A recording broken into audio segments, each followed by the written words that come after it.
Bismillahirrahmanirrahim. Assalamu alaikum ve rahmetullahi ve berekatuhu hurmatly cemaat.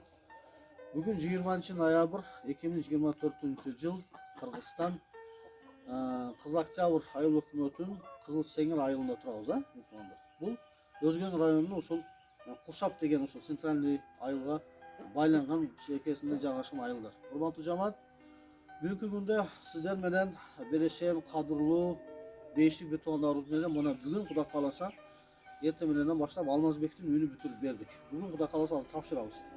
Бирок биз ошол убактыбыз теке кетпесин, бул Алла Таала берген өмүр артта калып калбасын, ушул убакыттан пайдаланып калайлык деп убактыбызды өткөрбөй бүгүн ушул Кызыл Сеңир айылына келдик. Тазагүл карындашыбыз бизге бир жумадан бери кайрылып ошол үйүн акыбалын көрүп кетиштикке, мүмкүн болсо элден Алладан жардам сурап, эл себеп болуп, кону комушу бир туугандар себеп болуп, ушул жерге бир 2 комната, 3 комната кичине бир душтары менен салып бериштик деген сурангандан келип биз тартып аткан жерибиз. Урматтуу жамаат, буяк апасы, буяк кичине кызы. Булар 3 кыз. 2 кызы дагы сыртта ошол тирикчилик жашоосу менен, үй-бүлөсү менен жүрөт туугандар. Азыр ошого биз бул видеону тартып коюп атабыз. Эгер кимде ким кайдыгер болбой жардам берем дей турган болсо, биз ошол телефондун астына номерлерди коюп коебуз. 0220 63 73 43 Билайн компаниясынан ошол менен байланышсаңыздар, эгер келип көрөм дей турган болсоңуздар, биз ошо сиздерди келип бул үй-бүлөнүн акыбалын көрсөтүп алып кетишибиз мүмкүн иншалла. Азыр кичине бир жакын алып келсеңиз, бул кыз кичине сүйлөп койсо. Азыр сиздер канча жылдан бери азыр мындай акыбал жашап атасыздар мына үйдө эсепте? Биз апам мен төрөлгөндөн бери ооруйт да, 92-жылдан. Ошол жылдан бери ушундай акыбалдабыз. Үйдүн акыбалы бар. Үй салынган жылы кайсы жылдар салынган бул үйлөр эми? Примерно 60 жылдар, 62-жылдар.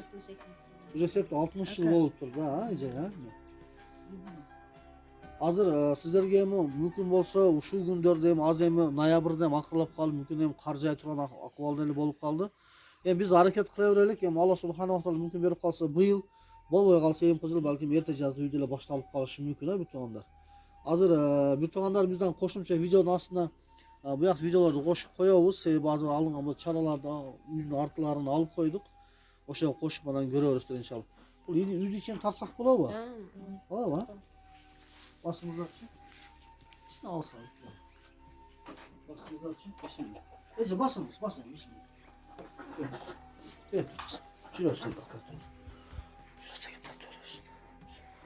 Так, үйүбүз албетте эми ошол Союз маалында салынган үйлөр. Бисмиллахиррахманиррахим.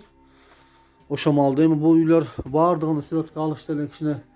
Алгында мына жакта мына потолоктор түшүп кеткен. Караңыздар, акыбал өтө оор. Эми бул бир туугандар ушул үйдө жашап атат. Кудайым кааласа, бул үй-бүлөгө жакшына кылып салыштык аракет кылабыз. Бисмиллахиррахманиррахим.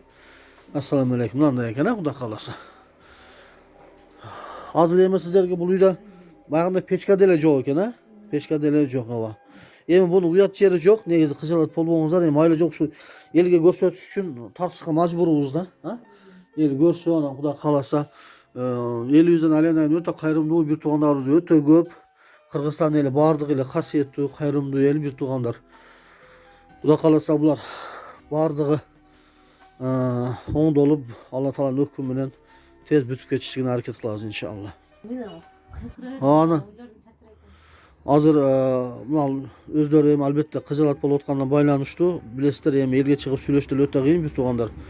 Ошого азыр апабыз ооруганына канча жыл болду апабызга, эжебизге? Апам ооруган. 90 жылдан бeri ооруйсуз да. Азыр сиздин баягында инвалидность барбы? Канчанчы группадасыз? Оштобу? Экинчи группада. Экинчи группада. Азыр эми ушул видеону YouTubeга чыгарып, элге жарыя кылып кое берелик. Алла субханаху ва таала кайсы бир туугандарыбызды бир жүрөгүнө салып, аракет кылып калса, Кудай кааласа, мүмкүн Кудайдан болуп, Аллага оңой бир туугандар. Эгер Алладан болуп, кол кабыш кылып иши жүрүшүп кете турган болсо, быйыл эле балким мына бир 10-15 күндүн ичинде ошо эле бетонду бийик кылып деле куюп койсо боло берет да, негизи. Башталып калат да, Кудай кааласа. Урматтуу жамаат, өзүңүздөр көргөндөй ошол мына үй эми мен бар жогун сүрөткө алганга деле өзүм кызыгып болуп калдым. Ошого сиздерден бир сураныч. Бизде ошол бир маслихатташып, эгер ким салып берем дей турган болсо, кайрылсаңыздар. Эгер ошол продукт кийим кече жагынан дагы кайрылсаңыздар, бизге байланышсаңыздар, биз ошо сиздерди ушул үйгө алып келе беребиз. Эми биз азыр бул үй бүлөнү, бул кызыбызды, бул апабызды номерин коюштукка ошол кое албайбыз. Себеби ар кандай адам ар кандай ой максат менен жаман ойлор менен чалгандыгы максатына байланыштуу. Ошого биз менен байланышып, эгер келем десеңиздер, өзүңүздөрдү алып келе беребиз ошол жерге. Алла субханаху ва таала насип кылса, ошол жерге бир 2 комната, 3 комната болсо да үй салып бере турган болсок, анан мына сарайлардын акыбалы өтө оор экен. Буларды бузуп, тазалап, буларга мүмкүн болсо ошо отундарын дагы нарылап, бир навестердин кылып бере турган болсок, Алла субханаху ва таала бизден ыраазы болот. Урматтуу жамаат, бул дүйнөдө бардыгыбыз квартирантпыз. Бул дүйнөдө кандай үйүбүз болбосун, кандай жашообуз болбосун, бай жашайбызбы, кежей жашайбызбы, бул дүйнөдө бардыгыбыз убактылуу жашоодобуз. Бир күн эмес бир күн бул дүйнөдөн кайтыш келет. Ошол кайтканда акыретте бул дүйнөдө Алла субханаху ва тааланын ыраазылыгы үчүн кандай бир сооп иш кылдың дегенде, Алладан сурайбыз, үмүт кылабыз, ушул кылган иштерибиз эртең бизге башыбызга саябан болуп, бейиштибизге киришибизге мүмкүнчүлүк болот. Ошон үчүн биз бул видеолорду алышыбызга максат бул элге жеткизиш, сиздерге көрсөтүш. Мына мамлекетибиз канчалаган жакырларга жардам берип атат, Алла ыраазы болсун. Бирок эми биз мамлекетке эле карап отурбай, биз дагы элдик салымыбызды кошуп, ушундай ар бирибиздин көчөбүздө, маала, коомдо, айылыбызда муктаж же болбосо мүмкүнчүлүгү чектелген бир туугандарыбызга карап, кол кабыш кылып жардам беришке аракет кылайлык. Себеби бул биздин элибиздин, журтубуздун, мусулманчылыктын биринчи негизги биздин адамгерчилик милдетибиз бир туугандар. Биздин номерибиз 0220 63 73 43. Биздин эм банкыбыз ушул номерде. Эгер макул десеңиздер, ихсан кылсаңыздар болот. Анан ойлонушуп, маслихатташып келип, кимдир бирөө бетонду куюп берем десе, кимдир бирөө дубалны алып берем, расходун көтөрүп берем десе, биз менен байланышсаңыздар, ушул үй бүлөгө алып келе беребиз. Бул адресибиз дагы ошол кайрылып айтып кетем.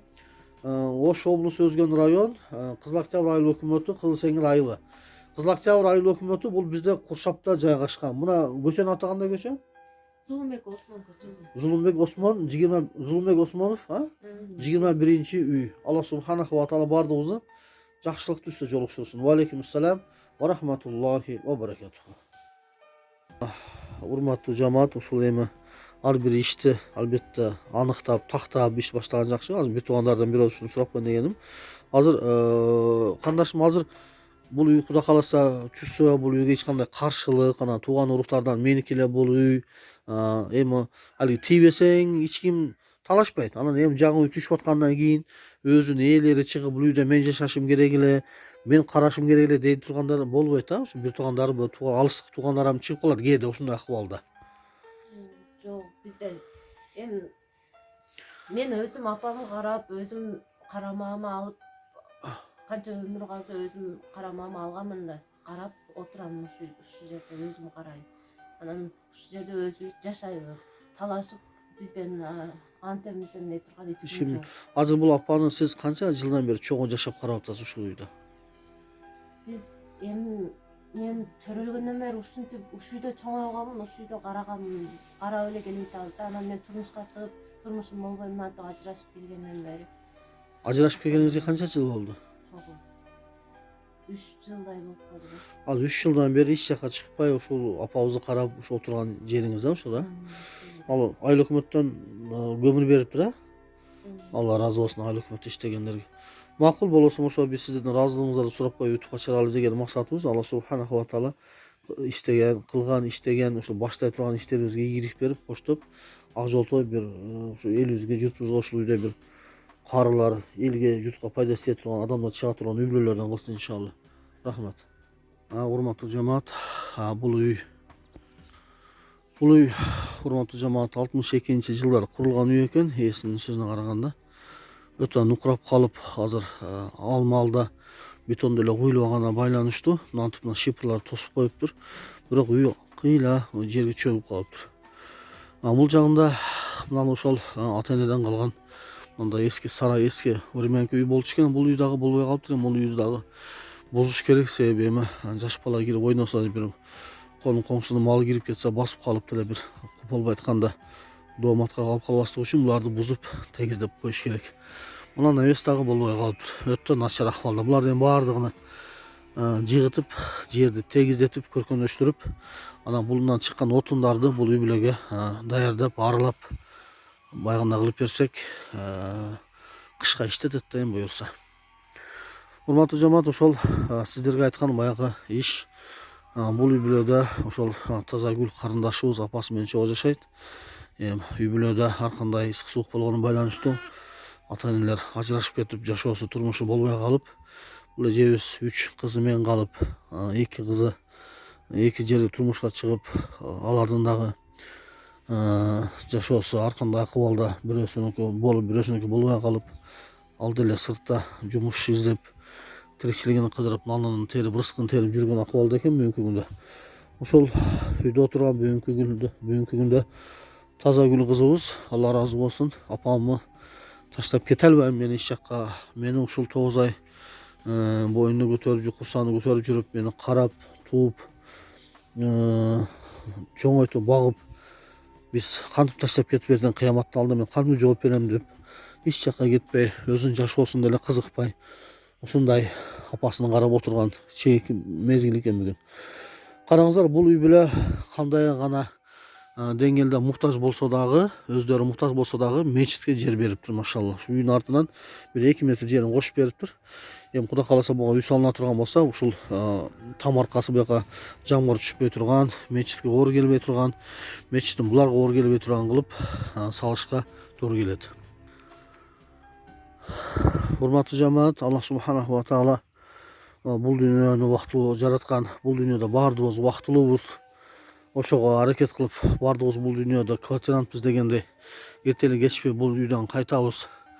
Бул дүйнөдөн кайтабыз. Ошого байланыштуу ар бирибиз жашоо маалыбызда, колубузда барында же жогунда болсо дагы, 1 сом 2 сом болсо дагы кылып, ихсан кылып, жарыя кылып, садака кылып, ушу үй бүлөгө үй салыштыкка аракет кылайлык. Кол кабыш кылып, белди байлап, бир жеңден кол чыгарып, бир жакадан баш чыгарып дегендей, ар бирибиз аракет кылып, иншалла ушу үйлөрдүн бүтүшүнө салымыбызды кошуп калсак, Алла субханаху ва таала баардыгыбызга жардам берет дагы, баардыгыбыздан ыраазы болот дагы, иншалла. Кудай берген мына ак корозу бар экен. Бир жакшы бир нерсе айтам, пайгамбар саллаллаху алейхи ак корозду жакшы көргөн экен. Караңыздар. Бул үйгө дагы Алла субханаху ва тааланын өзгөчө бир ырайымы келген, ырайымы түшкөн үй бүлөлөрдөн